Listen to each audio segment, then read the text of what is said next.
Thanks, Steph.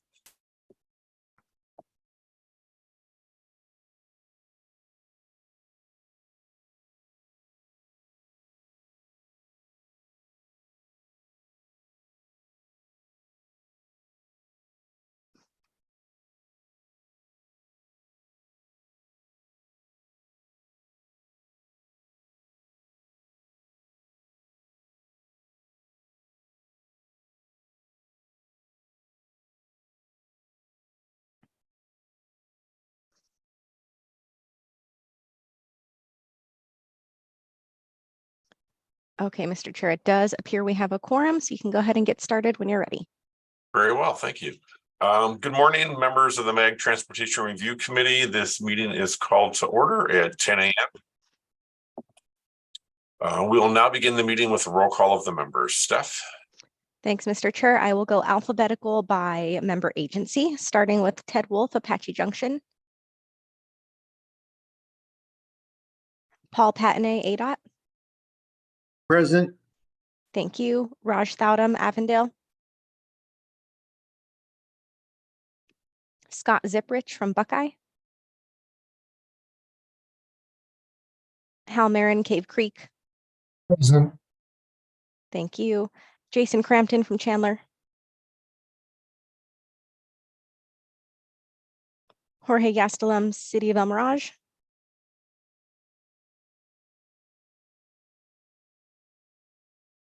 I see you're on, Jorge, so I'll circle back to you. Romer Truly, FHWA. Christopher Salas, Town of Florence.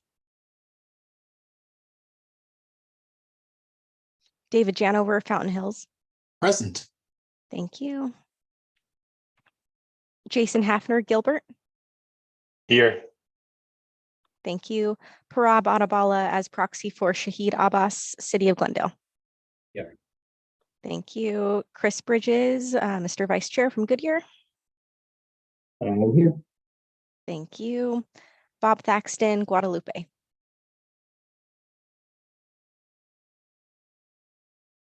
Keith Jernasky, Litchfield Park.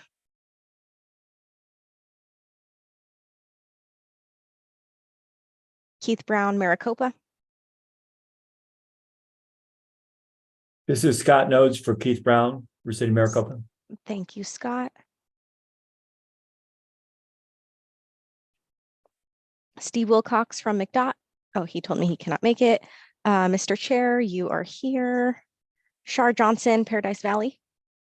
Present. Thank you. Adina Lund, Peoria. Here. Thank you. Eric Froberg from Phoenix. Here. Thank you. Christopher Wanamaker, Pinal County Public Works. Mohammed Youssef, Queen Creek. Here. Thank you. Mark Melanchenko, Scottsdale. Here. Thank you. Eric Boyles, Surprise. I'm here. Thank you. Shelley Seiler, City of Tempe. Here. Thank you. Randy Babchuk, Town of Tolleson. Herschel Workman, Town of Wickenburg.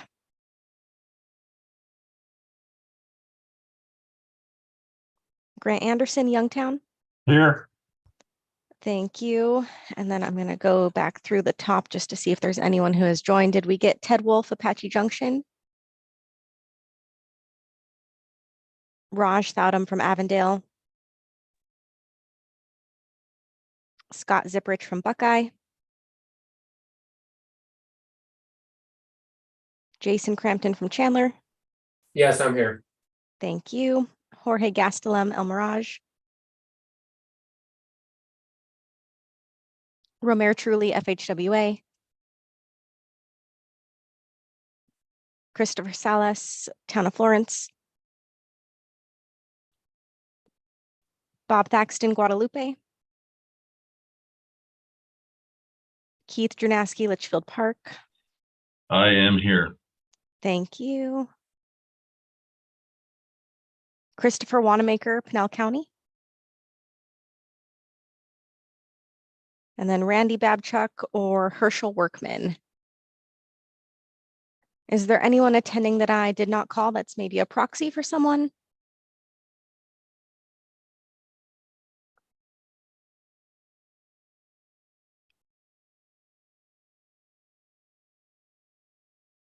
All right, Mr. Chair, we do have 18 members present, so we have a quorum.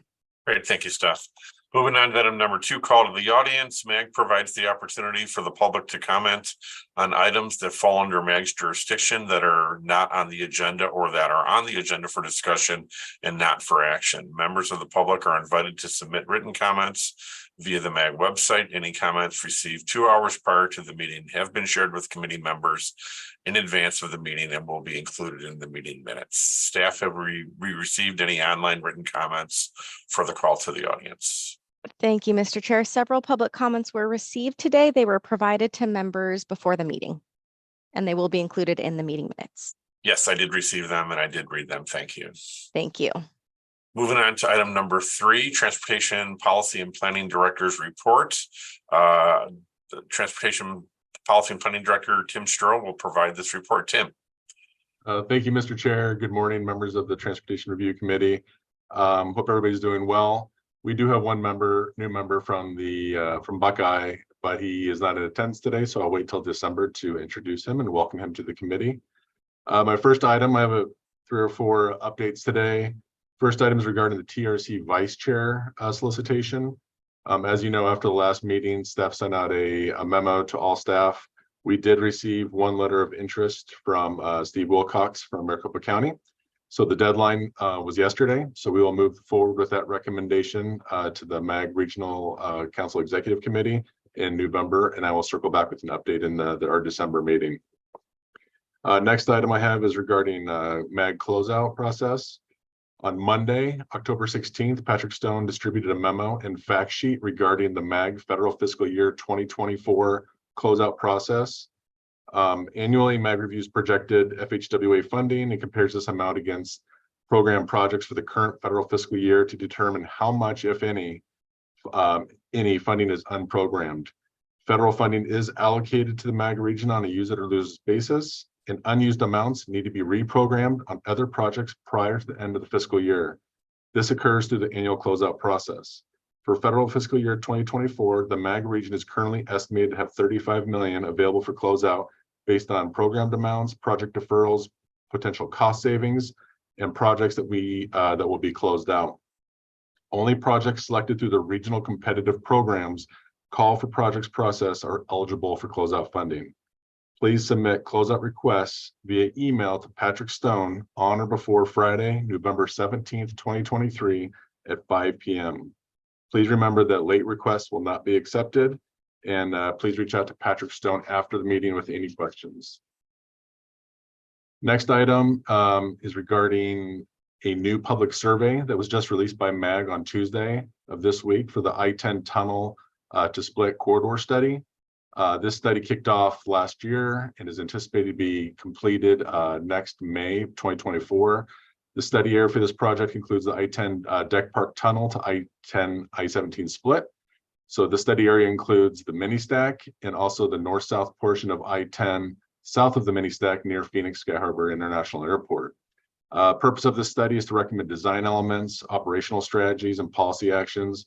The recommendations from this study will be the basis for improvements funded through the extension of Prop 400. I know that almost everybody on this committee has traveled through this section of I-10 before in the past, or they could do so on a daily basis. If you'd like to participate or share the link with your members of the public, the study website is azmag.gov/I-10 corridor study. The survey will stay open until November 30th. Next item is ADOT local public agency section has issued a call for projects for the off-system bridge program for state fiscal year 2025. Patrick Stone sent out an email to MAG Streets Committee and copied this committee and InterGovs, letting them know this opportunity and attached the ADOT criteria and guidelines associated with this call. As a reminder, all applications must be submitted through MAG. If your agency plans to submit, please have an application into Patrick Stone by Friday, December 15th, 2023. Additional information on this item can be found on the MAG website. under the tip page, look for tip modal applications. Again, you can reach out to Patrick Stone after this meeting with any questions. You can also go to the ADOT LPA section website or contact Mark Hennig, the ADOT LPA program manager, for additional information. Mr. Chair, that completes my report. Thank you, Tim. Moving on to item number 4. Our next item is the approval of the consent agenda. Items 4A through 4C are on the consent agenda. Does any member of the committee have questions or request a presentation on any of these items? Hearing none, is there a motion to approve consent items 4A through 4C? Mr. Chair, Jason Hafner, Town of Gilbert, so moved. Thank you. Do we have a second? Second, Jason Crampton, City of Chandler. All right, we have a motion and a second from 2 Jasons. We will have those participating in the meeting online take part in a voice vote by turning on their cameras and unmuting their audio. We need to see the faces of everyone to participate in the voice vote. This is to speed up the voting process. For those who cannot or do not want to turn on their cameras, staff will conduct a roll call vote. Staff will only call on those virtual participants who do not turn on their camera. Members, please leave your camera on until after the roll call vote so that staff can count those people's names whose cameras are not on. Steph. All right, just waiting I'm for sorry, everyone. did I keep going? I'm sorry. I need to get down to the next page. Can I have a voice vote of those online? Aye. Aye. Aye. Those opposed say nay. Staff, can you take a roll call of the members participating virtually who did not turn on their camera? Yes, just a moment, Mr. Chair. Sure. Trying to get everyone a show on one screen to make it a little easier. Let's see. Okay, and it looks like everyone has their camera on. Hold on, let me confirm that. Okay, yes, the only people with cameras off are MAG staff, so the motion carries. No roll call necessary. Great, thank you. Moving on to item number 5.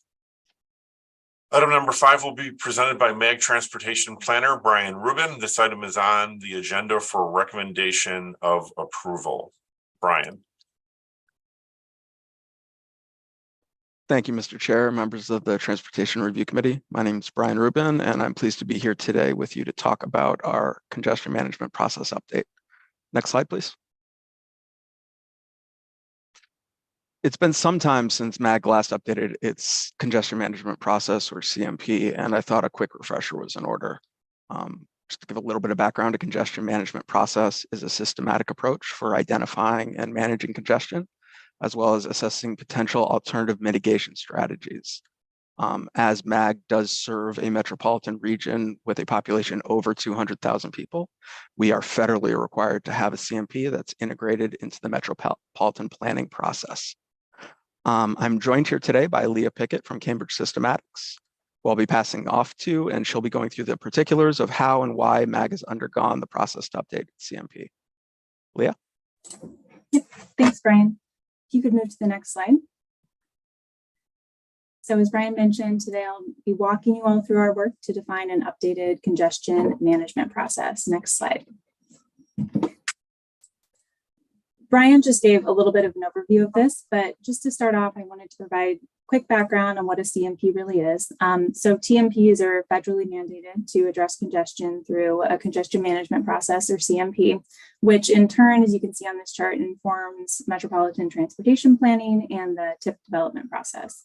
There's a difference between congestion management more broadly and the CMP specifically, where the CMP is the application of strategies for managing congestion and provides information on transportation system performance and assesses alternative strategies for congestion management. And so the CMP is really intended to move these congestion management strategies into the funding and implementation stages, which is why you see the TIP as the final element of this effort on the screen. Next slide. So this slide identifies the federally defined congestion management process, which is an 8-step process that you see here in green. As part of this effort, we moved through the 8 steps and defined a process for MAG at each step of the way.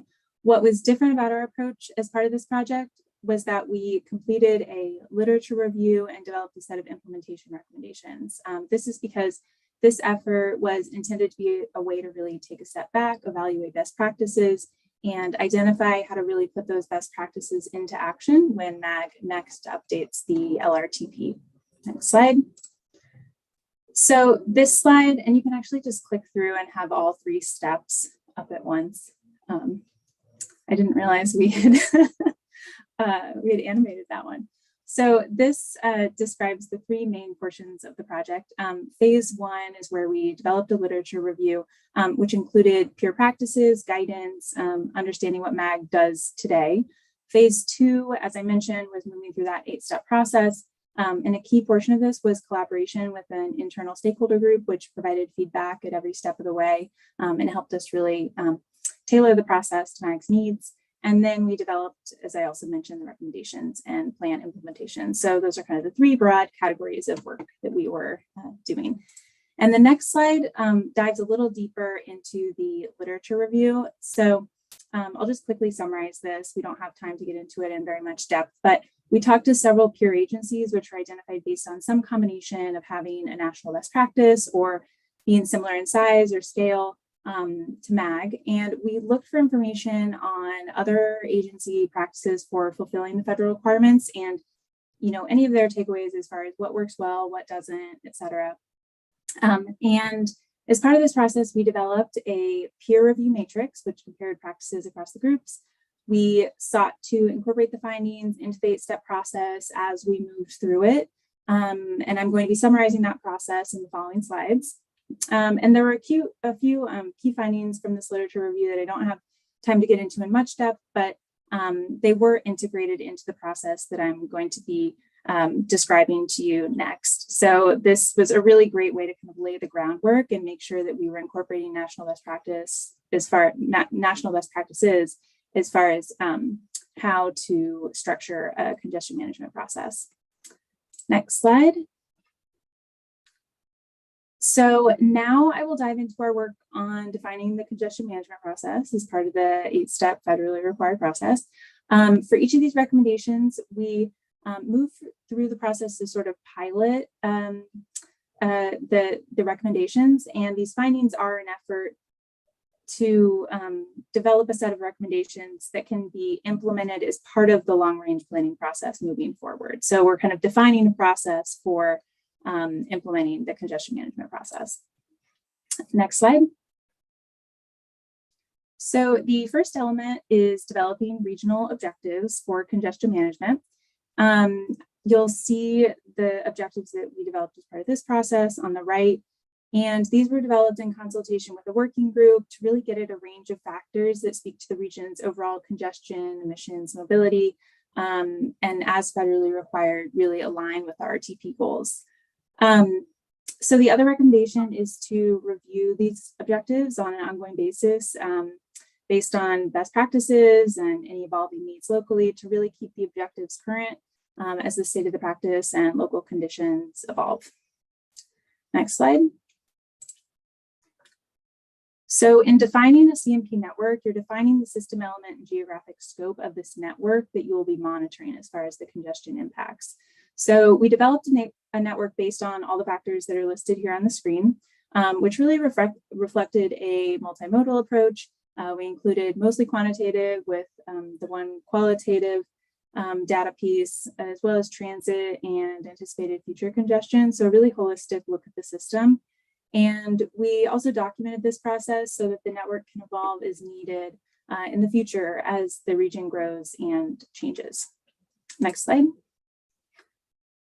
The third step is to develop both regional and local congestion performance measures.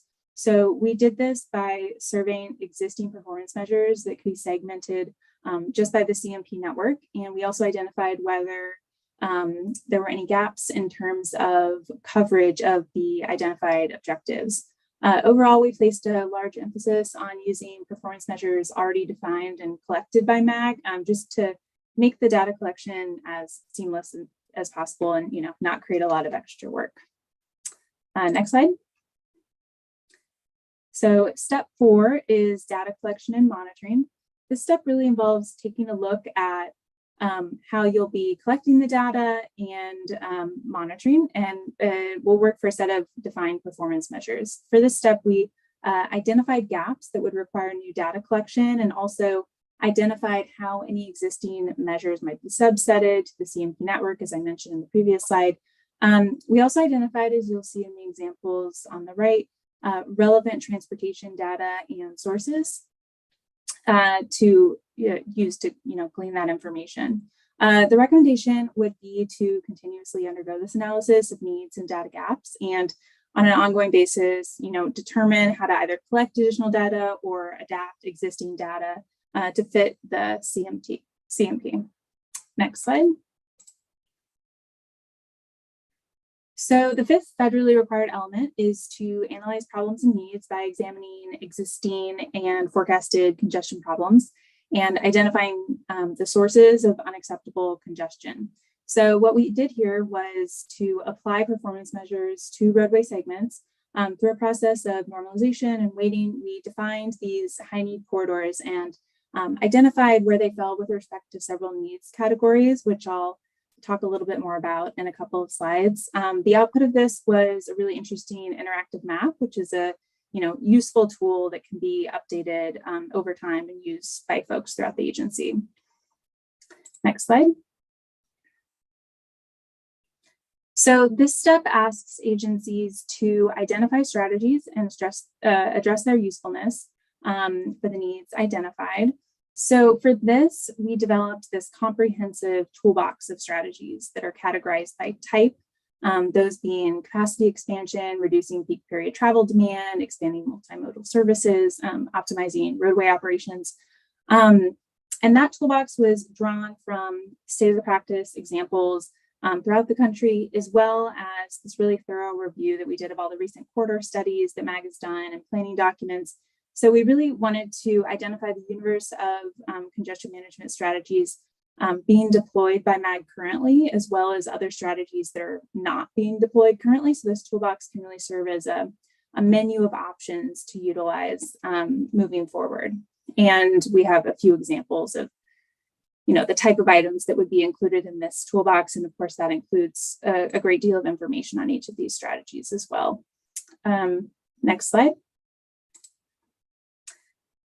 So as far as implementation, this step asks agencies to prioritize and implement the strategies. So as I referenced before, we developed these charts that identify the broad needs areas based on performance measures of the high need corridors. And again, this is we sort of piloted this process, so this is not this was not using the exact performance measures that we had defined. This was sort of for demonstration purposes only. But we used that to examine the high need corridors in the region.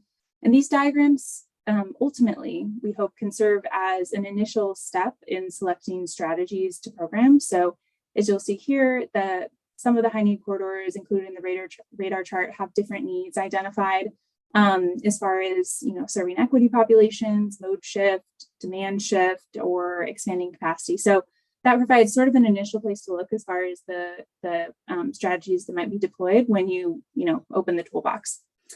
So this helps us move more towards implementation and towards pulling out those strategies best suited for the high need areas. The next slide. The next step is evaluation. So we identified a lot of the same tools identified for data collection monitoring for the evaluation portion of this process. And we drew a direct connection between these tools and the various proposed performance measures. So, identified which tool would be utilized for each performance measure. And the idea would be that over time, we would realign as needed based on any regular updates to the performance measures as described earlier in the presentation. And that is it. I was talking very quickly. I hope I kept it under 10 minutes. But that's a brief overview of what the CMP is and how we approach these 8 steps. And now I guess I will hand it back to you, Brian. I hope you have a little bit of time. Thank you, Leah. Definitely appreciate it. Mr. Chair, this item is on the agenda today for action, which you can see on your screen. That completes our presentation, and I am available for any questions you might have. Thank you, Leah and Brian. Are there any questions from the members of the committee?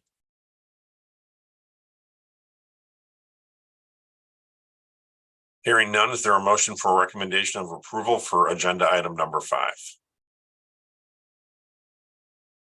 Chris Bridges, Senior, move to approve. Thank you, Chris. Is there a second? Mr. Chair, Jason Hafner, Town of Gilbert. Thank you, Seconded. Jason. Steph, we have a motion and a second. We will have those participating in the meeting online now take part in the voice vote by turning on their cameras and unmuting their audio. For those who cannot or do not want to turn on their cameras, staff will conduct a roll call vote. Members, please leave your cameras on until after the roll call vote. Can I have a roll call vote of those in the room and those online? Those in favor, please say aye.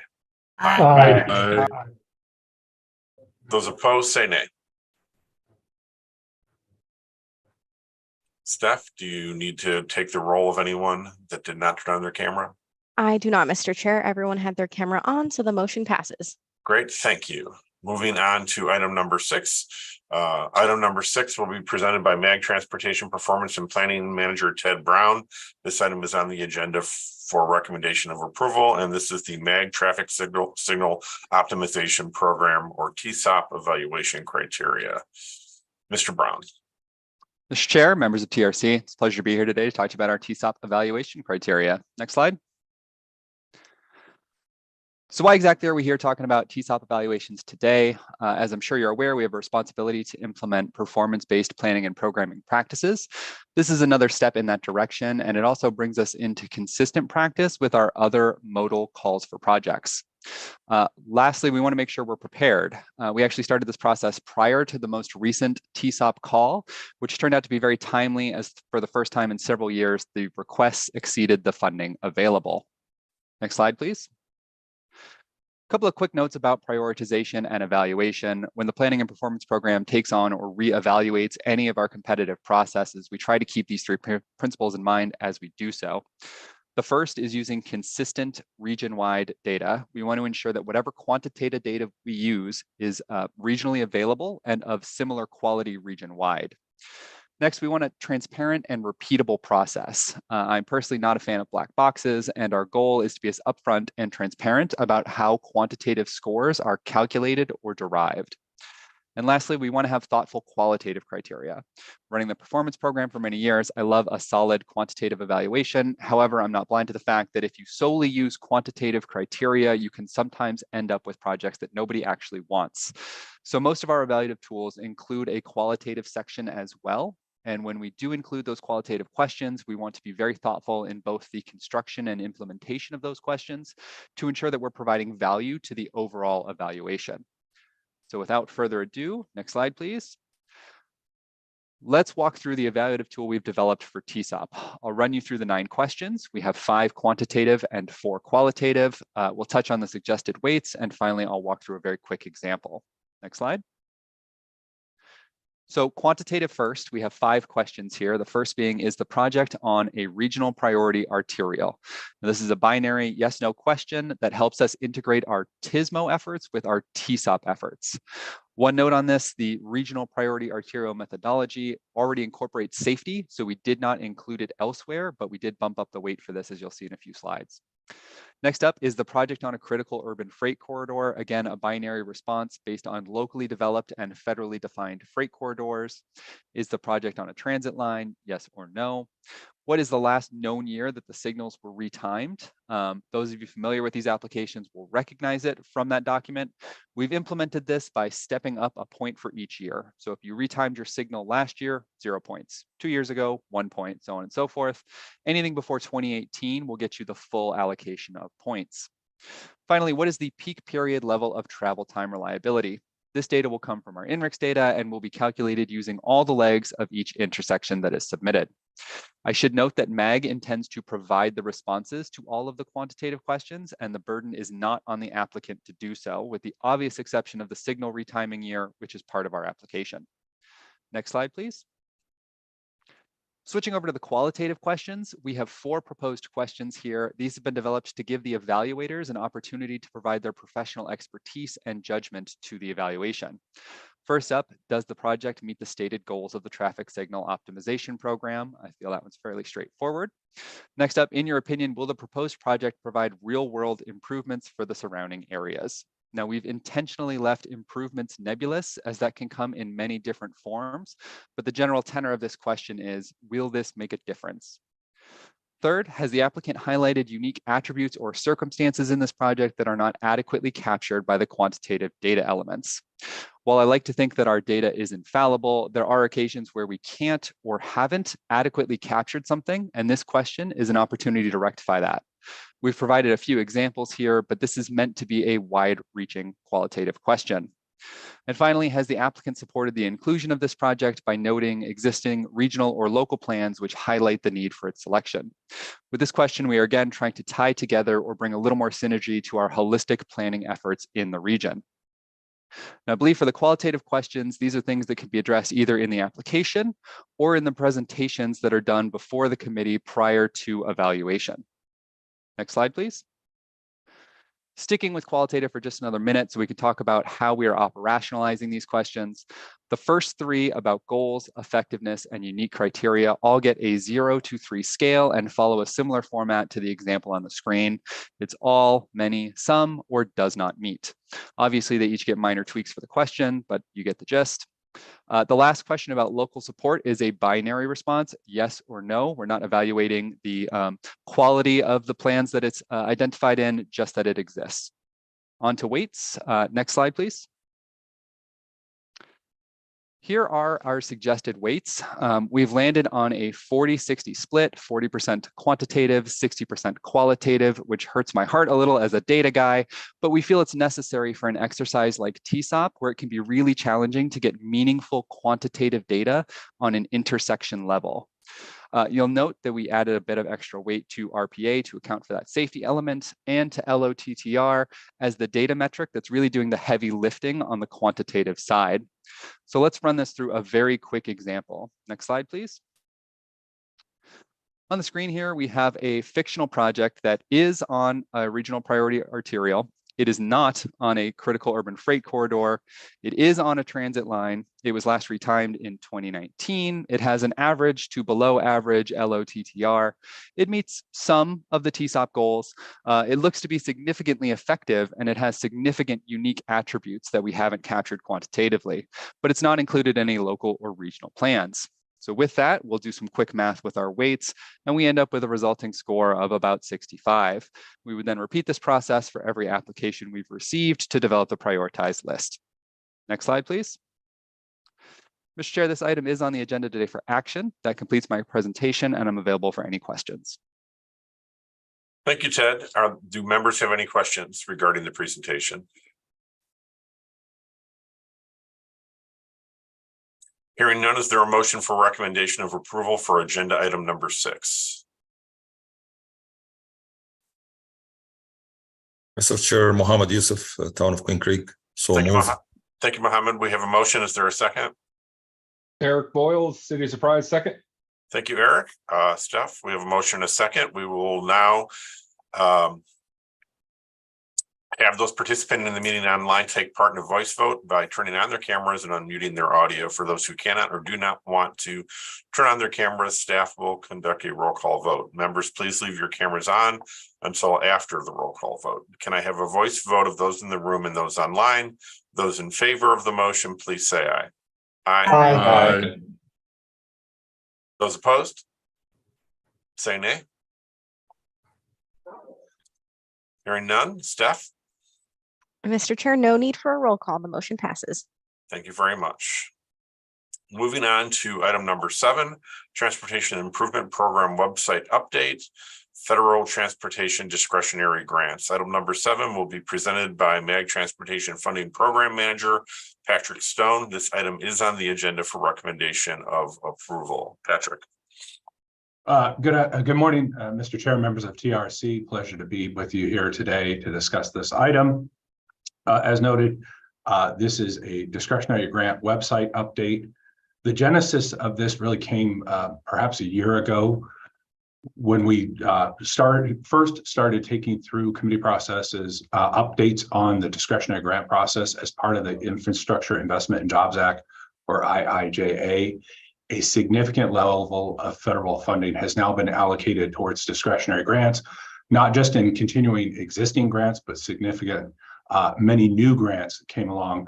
I think we realized there was an opportunity here, so MAG made the commitment that we would look at strategies to address the grants. One of these is we have now developed a website to provide a resource for member agencies in dealing with discretionary grants. I am going to attempt to share my screen. Hopefully this works. There we go.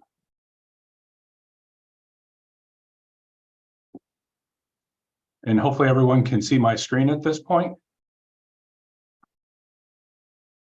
We'll just go with it. No one's saying they can't. So We can see it, Patrick. got it. Thank you, Steph. Thanks, Steph. So this is a staging area. This is a development section that MAG uses to implement new web updates. This is our tip page on azmag.gov. One thing to note, we are actually updating this web page concurrently with the grant update. So this page will get a facelift in the hopefully upcoming weeks, but I did want to focus on the grant section. And what we've done is we've now added a new section to the tip page. This will go live most likely in mid-November after we present this at management committee.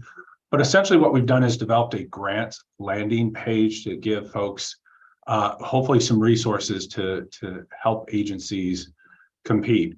First, at the top of the section will always be the current grant opportunities, those that are active. What it will have, as you can see here on the screen, it will list up the last date it was updated. It will identify the grants. You can see there is a plus sign there. Upon clicking that, it will provide more information on the grant. Hopefully this is intended to be a one-stop shop so that member agencies can see, is this a grant I'm interested in? Do I have a project that fits the parameters? Am I an eligible applicant?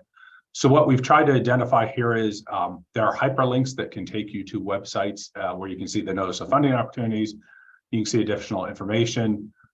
Nice things here, you can see both a minimum and maximum project size, any matching funds required, and then a list of eligible applicants. And we'll replicate that for each grant. So you can see this first one was the Bridge Investment Program grant. We've also got the electric vehicle charging reliability. And again, same thing, we list all of the relevant information. In the interest of not messing things up, I won't be clicking some of these hyperlinks at the moment, but we do provide resources to both USDOT, grants.gov, and the one that's I think probably going to be of most interest to member agencies as part of the bipartisan infrastructure law, which is the other name for IIJA. They've built a launch pad, which is actually a very nice tool to go and see what is out there in the grant world. There's just multiple versions essentially of the same data. Some of them very good. They do highlight upcoming grant opportunities. So if there's one you're specifically interested in, it gives you, I will say, a rough approximation, but at least something to know of if it's coming up in the next few months. Below that, we have a frequently asked questions section. This will be updated as we get questions. I put one in there just so that we had something to work from. And then a new feature, we also have a section for member agencies to request letters of support. So if your agency is looking for regional support for a particular grant application, there's a way to submit that request to the TIP mailbox. And then the other thing, which is not live on this page, but it will be live, we are also going to put an email update. The intent is to kind of make this more of a blast service.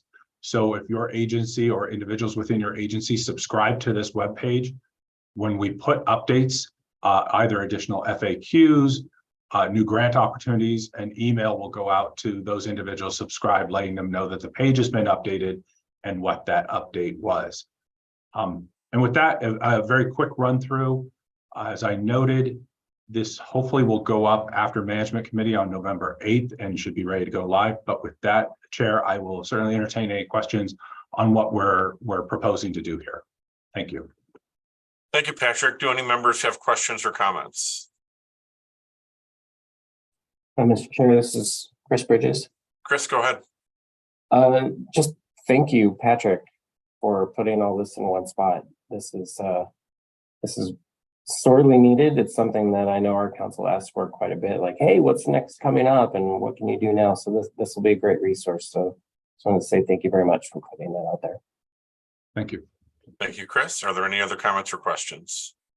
Yeah, I'll Eric Boyle, City of Surprise. I want to echo what Chris said. This is awesome, especially for cities who don't have a ton of staff to kind of track down those grant opportunities. Having a one-stop shop is amazing. So Patrick and MAG staff, thank you very much for that. Yes, thank you for your work on this.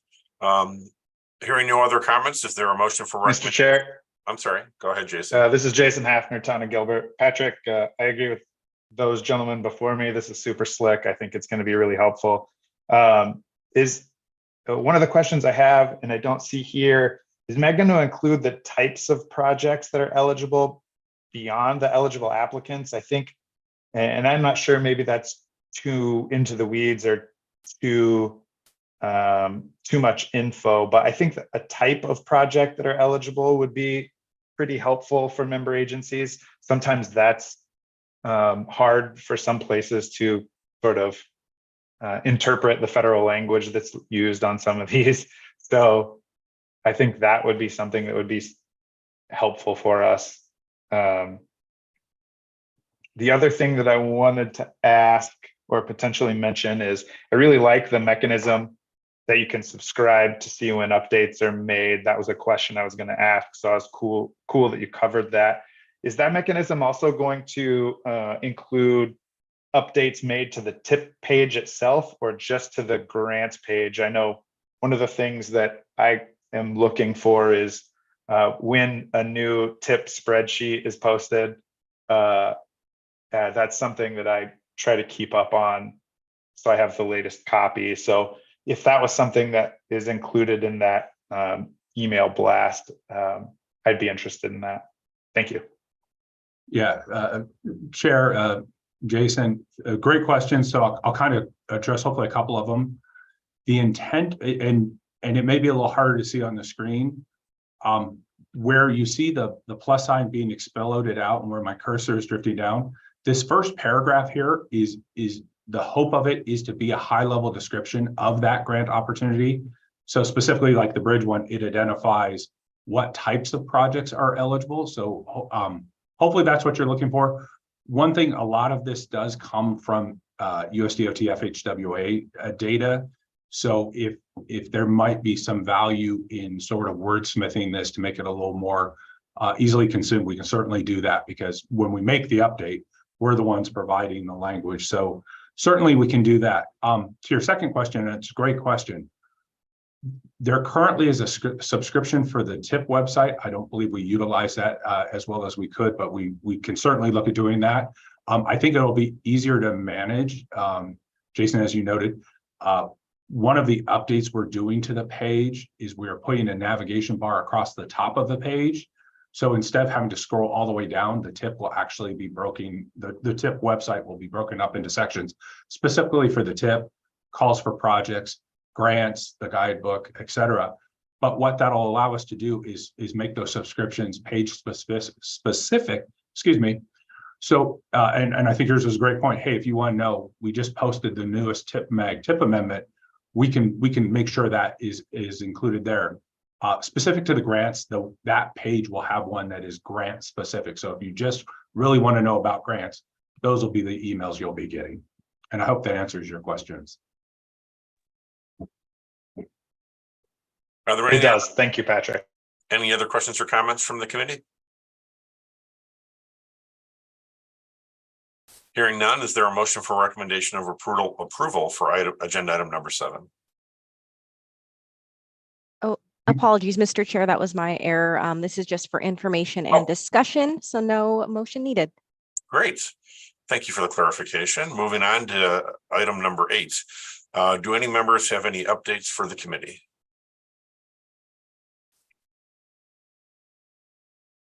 Hearing none, moving on. Is there a request for any future agenda items by members of the TRC?